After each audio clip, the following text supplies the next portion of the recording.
He tested positive for drugs after pleading guilty. The judge wasn't happy. All right, ma'am, you're Shay Morgan? Yes, ma'am. And Ms. Morgan's charged with theft of property and cause number 24 DCCR 2102. Mr. Kurtz? We have an offer for resolution in the case. Ms. Morgan has indicated initially that she wants to go to trial, but she's got a number of things that she wants me to look at in terms of evidence. She wants me to present to the state prior to rejecting the very, I think, reasonable offer that the state is making, or the reasonable option that the state So is here's the giving us. thing, Ms. Morgan, I'm going to address you on this. Mr. Gertz has been your attorney for over 6 months now. So if there's information that you think is important, you should have been getting that to him 5 months ago.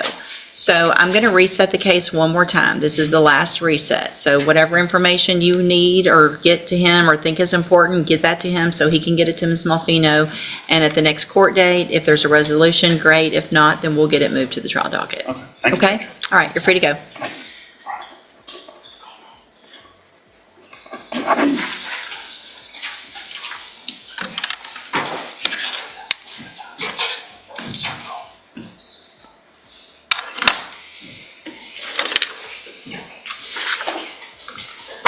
Ms. Hawkins and Ms. Malfino on Devon Spites.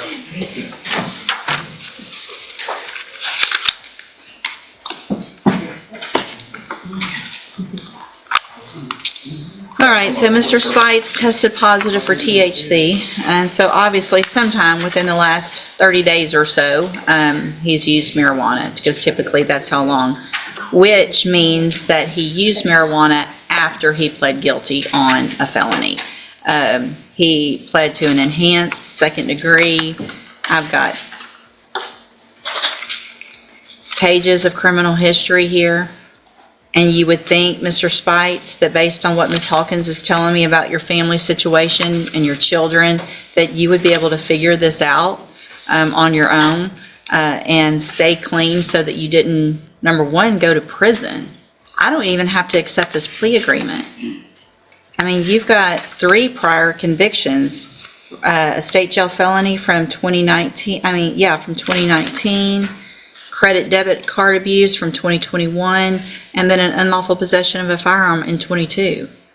None of those cases did you receive probation, which is probably why Ms. Malfino made that offer to try to get you on the right track. And Ms. Hawkins did a great job of getting you a probation offer on your case, or cases. If I may, Yeah. part of the reasoning behind that offer that Ms. Hawkins and I discussed was that jurisdictional type issue that she addressed with the court, and also the fact that there ended up being no restitution that's owed to any individual.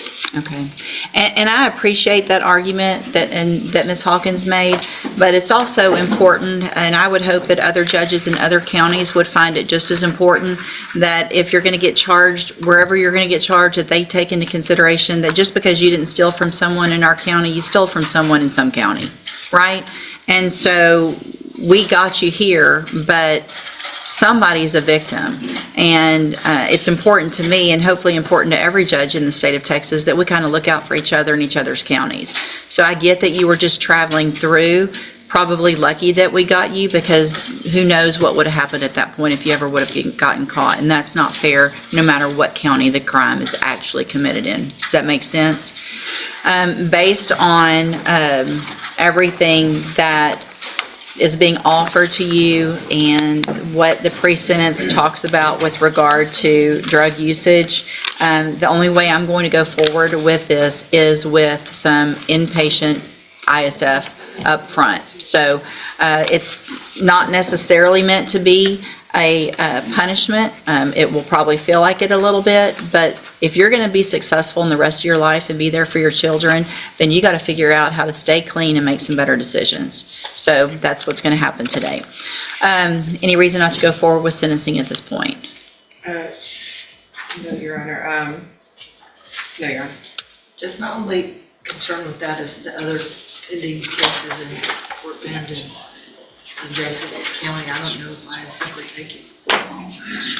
What are the court, or do you represent them in Fort Bend? Not And Fort Bend, Judge, no. I have his attorney's information up there. what about the Harris County, I do represent that evading? I do represent him in Harris County.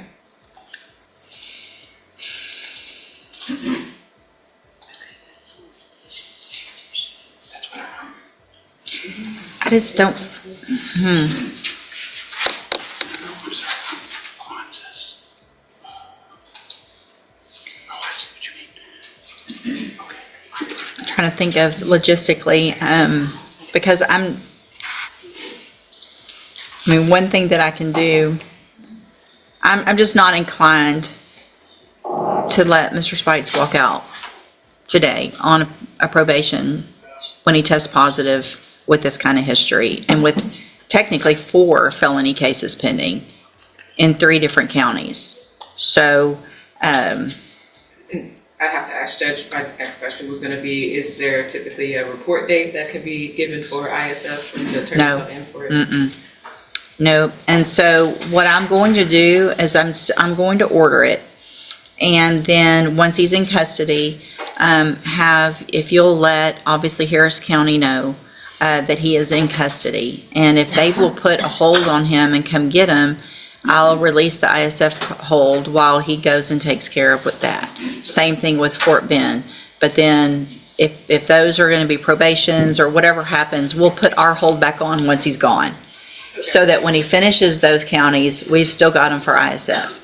Sometimes what happens if that process takes a really lengthy time, then potentially if I feel like it's a good enough time, then I can hold that at abeyance at that point and require something like JCDI, which is outpatient.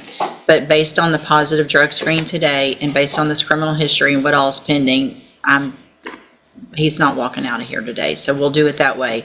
If you'll get with his attorney in Fort Bend County, the sooner they get something set and get a hold on him, the better. Okay, that way he can get transferred, get those cases taken care of. And I'll reach out to those DA offices, Judge. Perfect. Maybe with the court's order, they would be willing to negotiate their Something cases. quickly. Yes. So, Mr. Spites, I'm going to find that you previously entered your plea of guilty freely and voluntarily.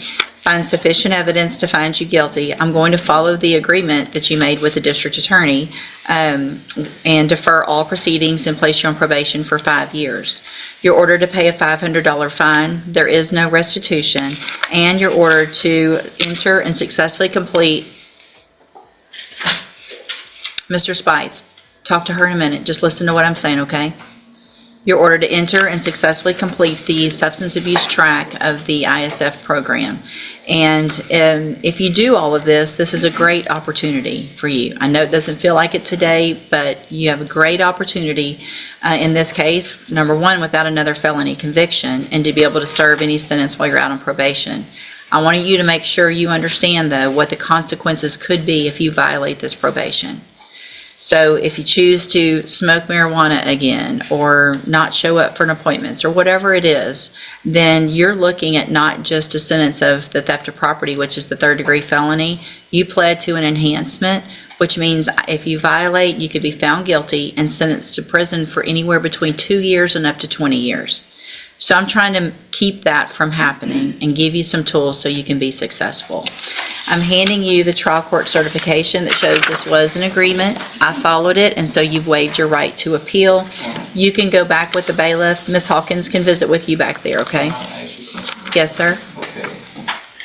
The fact that, all right, y'all taking me in, that means like I can't get out from here. How can I get out so I can be able to handle Fort Bend?